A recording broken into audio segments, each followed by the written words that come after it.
அந்த காலத்தில் எத்தனையோ முன்னோர்கள் பாவம் பண்ணியிருப்பாங்க.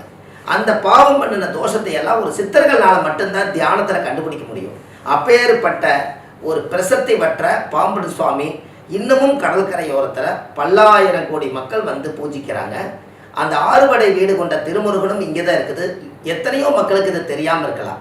ஆனால் இதை தெரிஞ்சதுனால வாழ்க்கையில் ஒரு முறை நம்ம சென்னை மாநகரில் இப்படி ஒரு ஆறுபடை வீடு கொண்ட திருமுருகர் இருக்கிறாருன்னு நம்மளுக்கு தெரிஞ்சிருக்குது.